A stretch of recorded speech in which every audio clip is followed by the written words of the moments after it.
Satpol PP Kabupaten Tulungagung melacak sejumlah orang yang melakukan vandalisme di Taman 0KM. Seorang pria Aksi di Sampang, Madura tega menganiaya temannya sendiri hanya karena bercanda berlebihan. Badan Akibat Narkotika Nasional atau BNN menangkap 1.259 orang yang diduga terlibat dalam peredaran dan penyalahgunaan narkotika. Ribuan orang 12 orang ditangkap setelah melakukan seks dengan ganti pasangan atau swinger di Batu, Jawa Timur, pemirsa.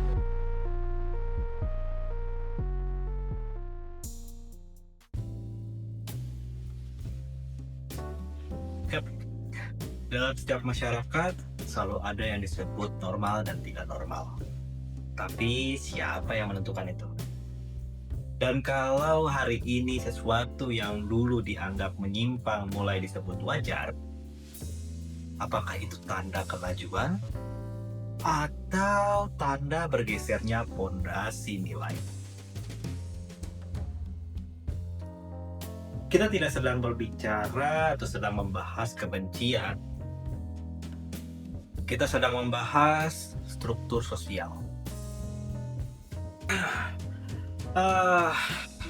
Dalam teori sosial klasik, teori sosiologi klasik ya, Emil Durkheim menjelaskan bahwa norma adalah perekat sosial. Durkheim juga menyebut bahwa norma menjaga keteraturan. Penyimpangan justru membantu masyarakat mendefinisikan batasan. Jadi kalau misalkan kita ngobrolin penjelasannya secara sederhana, kalau tidak ada batas, maka tidak ada standar. Kalau tidak ada standar, maka tidak ada struktur. Norma berfungsi untuk menentukan perilaku yang diterima, melindungi stabilitas sosial, dan juga menjaga pola keluarga dan reproduksi sosial. Masalahnya muncul ketika batasan itu mulai diperdebatkan. Nah, dalam teori sosiologi, penyimpangan bukan berarti kejahatan. Penyimpangan adalah perilaku yang tidak sesuai dengan norma dominan dalam masyarakat tertentu.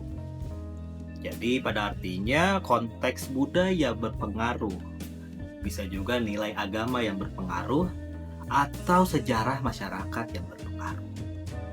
Jadi pertanyaannya bukan soal membenci atau tidak, tapi apakah perilaku tertentu sesuai dengan norma dominan yang berlaku. Peter Berger dan Thomas Luckmann menjelaskan bahwa realitas sosial dibentuk melalui proses eksternalisasi, objektivisasi, dan juga internalisasi. Yang pada artinya sesuatu diperkenalkan, diulang, dan dibiasakan. Lama-lama dianggap wajar, atau generasi berikutnya menganggapnya sebagai kenyataan yang normal. Ini disebut proses normalisasi sosial. Kalau misalkan kita berbicara masalah contoh umumnya itu tanpa maksud untuk menyerang ya.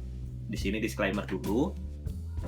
Ada beberapa contoh yang biasanya terjadi. Di antaranya itu ada perubahan cara berpakaian. Kita bisa tahu sendiri ya, cara berpakaian seperti apa sekarang. Tanpa menyerang salah satu orang atau kelompok. Bisa juga perubahan struktur keluarga atau perubahan standar hubungan. Lalu, apa yang terus-menerus diproduksi dalam media?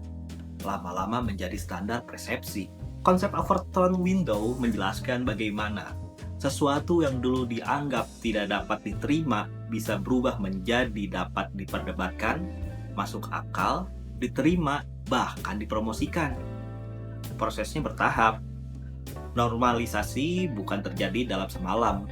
Ia terjadi lewat pengulangan. Dan ini bagian yang paling penting. Toleransi berarti tidak menyakiti, tidak melakukan kekerasan, dan juga menghormati hak dasar manusia.